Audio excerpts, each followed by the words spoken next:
kanina nabanggit ni Direk Jeffrey. Nagulat ka ba? Natawa ka eh nung binanggit niya na you're in a relationship with Derek at that time.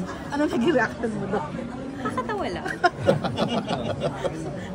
Kaya paano umalis sa isang toxic relationship? Mahirap kasi hindi mo alam na nandun ka. Mahirap siyang damahin, ikapain. Kasi of course, minsan in denial ka na it's really happening sa sarili mo na talaga ba nasa toxic relationship ako? And as much as possible, dahil sa ego mo, hindi mo yun i-entertain yung ganong klaseng idea. Kahit pa sabihin sa ng mga tao sa paligid mo na tama na yan, hindi na healthy yung relationship niyo at yung taong yan, red flag talaga. Mahirap. Ikaw lang din talaga ang kakalas dun sa ganong klaseng relationship. When you've had enough, di ba? Yung parang, ay, now I know, alam ko na, tama na. And, ano yun, sinasamahan ng bravery talaga yun eh.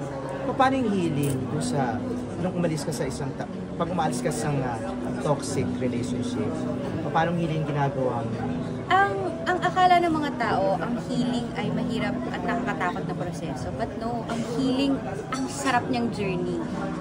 Na for me di ba pag nagkakasakit tayo, tapos alam mong pagaling ka na, tapos ka na dun sa nilalagnat ka, tapos ka na dun sa halimbawa surgery, kapag nandun ka na sa healing, kasi alam mo patapos na siya. Alam mo, it's only gonna get better. Paano mo ginagawa? Paano? Iba-iba, syempre. Iba-iba. Sa bawat pinagdaanan sa buhay. Iba-iba. Feeling ko, for me, hinayaan ko lang talaga siyang mangyari.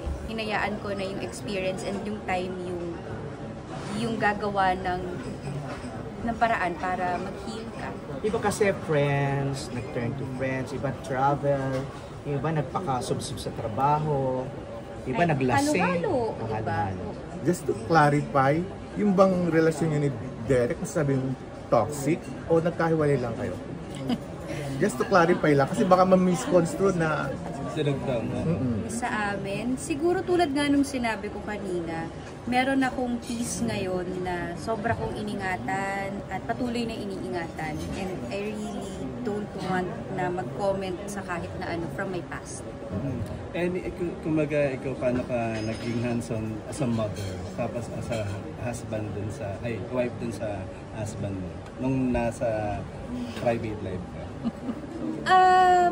Hindi ako nahirapan na mag-transition na maging isang hands-on na ina and asawa. Kasi para bang ano siya sa akin eh. Gusto ko siya eh. Gusto ko talaga siyang gawin eh. Parang dream ko yun eh. So ngayon, I'm just living in my dream. Ganun lang yung pakiramdam. Kaya nag-enjoy lang talaga ako. Si Habi ba dumalaw sa shooting? Hindi. Nakita mo, nag-mellow ka. Marami ka para. Oo. Dahil syempre nakakausap ka namin lagi before. So, ibang-iba. Ngayon, mellow touch. Siguro malaking tulong yung nalalayo din talaga ako sa industriya. Nagkakaroon talaga ng tahimik eh. So, parang hindi ako mabilis matrigger unlike noon. Hindi rin ako palaging pagod katulad noon. Angel, may iba naman tayo. Parang, ano yung support na binibigay mo sa kaibigan mo kay Kim? Of course, nandyan lang ako for her. But, yung topic, yung issue kasi is very sensitive. Ayokong